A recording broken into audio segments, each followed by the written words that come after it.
Dari Lambaro pergi ke Jantung untuk ikut lomba bertutur.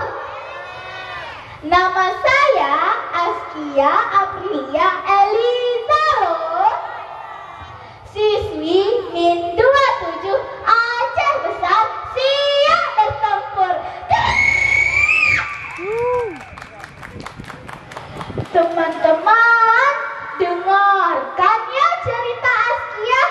Hari ini Askia ingin berceritakan tentang si kecil. Pada zaman dahulu kala, hiduplah sepasang suami istri yang mempunyai 7 orang anak laki-laki. Mereka hidup sangat sederhana. Setiap hari, ayah dan ibu pergi ke hutan untuk mencari kayu bakar dan menjualnya ke pasar untuk membeli kebutuhan sehari-hari. Teman-teman, suatu hari, desa mereka dilanda musim kemarau yang sangat panjang.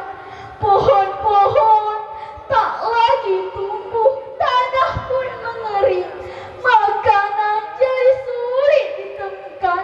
Ayah dan ibu merasa sangat sedih karena mereka tidak bisa lagi memberi anak-anak mereka makanan. Di suatu malam yang sunyi, ayah dan ibu bersepakat untuk membawa anak-anak mereka pergi ke hutan dan meninggalkannya di sana. Ternyata si bungsu belum tidur. Si kecil mendengar apa yang mereka ucapkan. Namun ia menyimpan rahasia itu di dalam hatinya. Keesokan harinya, ayah dan ibu mengajak ke-7 orang anak mereka untuk pergi ke hutan. Anak-anakku, ayo kita pergi ke hutan yang lebih dalam dan mengumpulkan kayu bakar yang sangatlah banyak, kata sang ayah. Mereka pun menjawab, baik ayah. Siap ayah. Siap ayah, kata mereka. Mereka pun pergi ke hutan dengan semangat dan juga mengikuti kedua orang tua mereka. Sampailah mereka di tengah hutan yang lebat akan pepohonan. Mengapa hutan ini begitu lebat pepohonannya? Tidak seperti biasanya, kata si kecil dengan raut muka yang penasaran. Di saat itulah ayah dan ibu memutuskan untuk meninggalkan ke-7 orang anak mereka di hutan.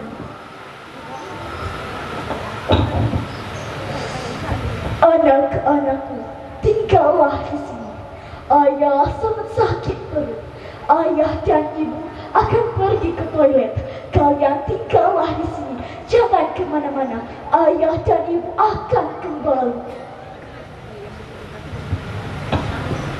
Waktu terus berlalu. Ayah dan ibu tak kunjung kembali. Anak-anak pun mulai khawatir. Mereka berpikir bahwa ayah dan ibu telah diganggu yang menuas. Mereka ingin menyusulnya. Tiba-tiba si kecil berkata dengan suara yang pelan, "Kakak-kakakku semua, ayah dan ibu takkan kembali. Mereka memang berniat untuk meninggalkan kita di sini." Mendengar perkataan si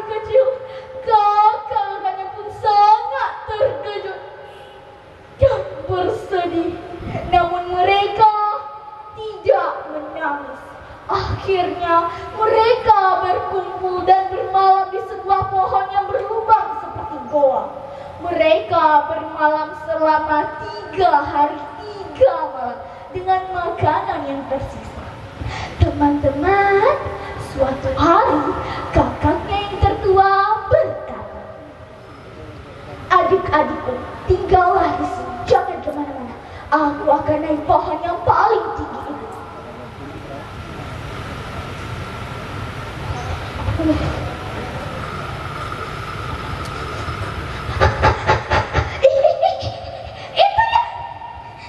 Adik-adikku semua, aku melihat ada kumpulan asap yang tebal dan ada rumah yang sangat besar dari kejauhan.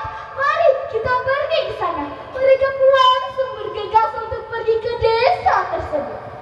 Sampailah mereka di depan sebuah rumah yang sangatlah besar.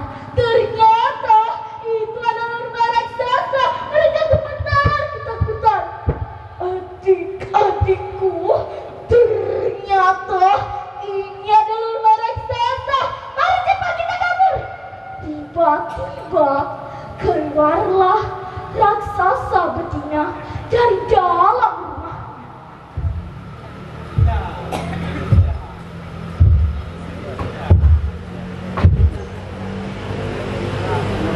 Hei kalian, anak-anak manusia, cepatlah masuk dan bersembunyi di loteng.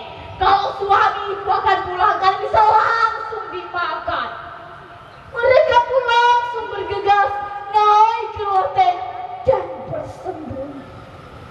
Tak lama kemudian,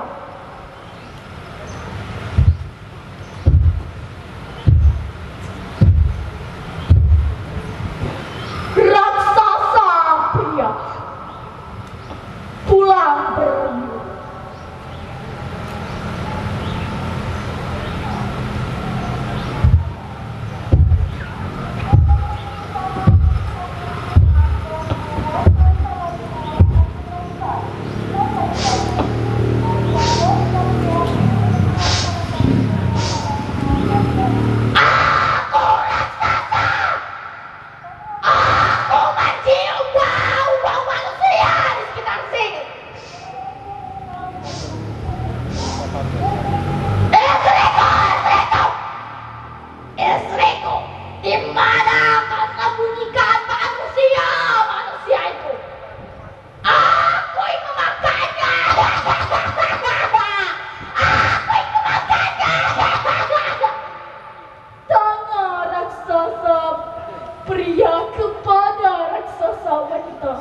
Raksasa betina pun menjawab, "Mereka masih kecil, tidak enak untuk dimakan. Kalau sudah besar nanti, kita jadikan sup, baru enak untuk dimakan." Untungnya raksasa pria mendengarkan apa yang dikatakan oleh raksasa wanita. Karena hari sudah gelap, raksasa pria memilih untuk tidur.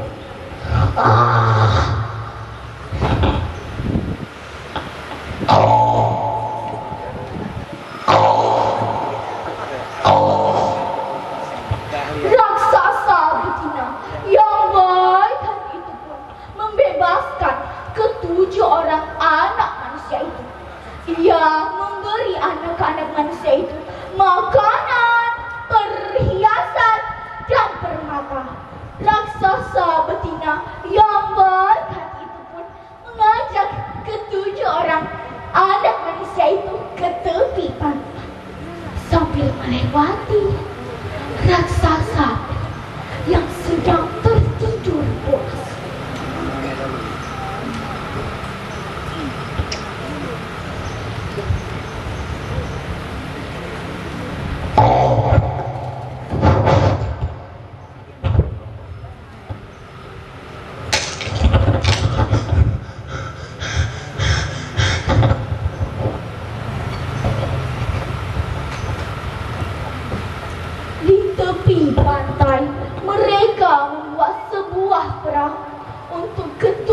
orang anak manusia itu berlayar.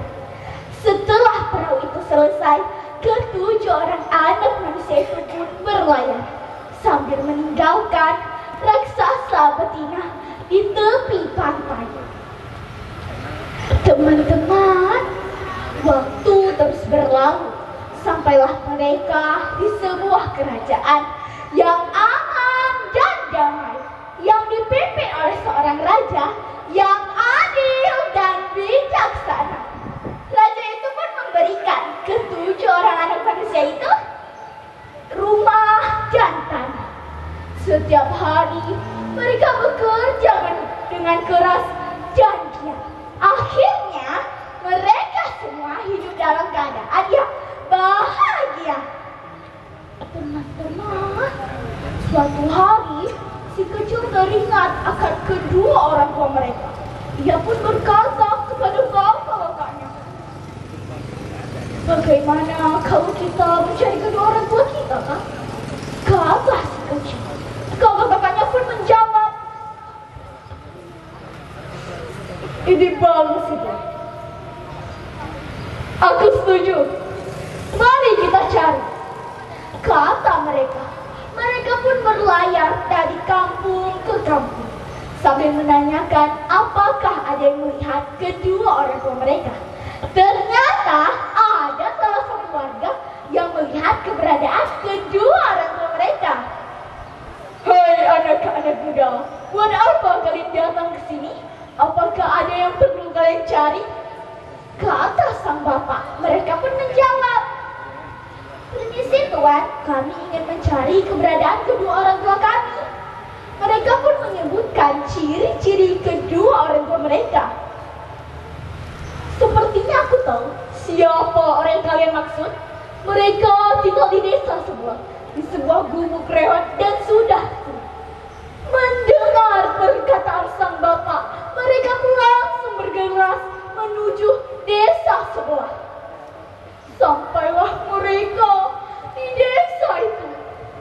Ternyata kedua orang tua mereka tinggal di sebuah gubuk reot dan sudah tua. Si kecil langsung berlari dan memeluk kedua orang tua mereka. "Ayah, ibu, ayah, ibu, kami sangat merindukan kalian. Ayah, ibu." Kakaknya yang tertua pun langsung tidak percaya kalau ia bisa menemukan kedua orang tuanya. "Ayah, ibu, ayah, ibu, ini benarkah kalian? Ayah, ibu, ayah, ibu, maafkan kami. Ayah, ibu, maafkan kami. Kami sangat rindu kepada kalian. Ayah, ibu, ayah, ibu, marilah tinggal bersama kami." Mereka pun mengajak kedua orang tua mereka untuk tinggal bersama. Teman-teman, tahu tidak apa yang terjadi? Si kecil pun memberikan rumah kepada kedua orang tuanya. Sedangkan kakak-kakaknya sudah mempunyai keluarga masing-masing. Sedangkan si kecil masih tinggal sendirian. Si kecil pun mengajak kedua orang tua mereka untuk tinggal bersama. Akhirnya mereka semua sudah tinggal dalam keadaan yang berkecukupan dan bahagia. Teman-teman, beginilah cerita dari si kecil dan 6 saudara. Teman-teman, sini Aska kasih tahu pesan moral dari cerita ini ya. 1. Jika kita memiliki sifat kesabaran dan keikhlasan, maka insya Allah akan diberikan kebaikan ya. Yang kedua, demi menyelamatkan si kecil dan 6 saudaranya, raksasa betina rela berbohong terhadap suaminya karena rasa sayangnya terhadap si kecil dan 6 saudara. Yang ketiga, kita harus memiliki sifat seperti si kecil dan 6 saudara ya. Walaupun mereka ditinggalkan di hutan, namun mereka tidak pernah menyimpan dendam terhadap kedua orang tuanya ya. Sekian dulu ya.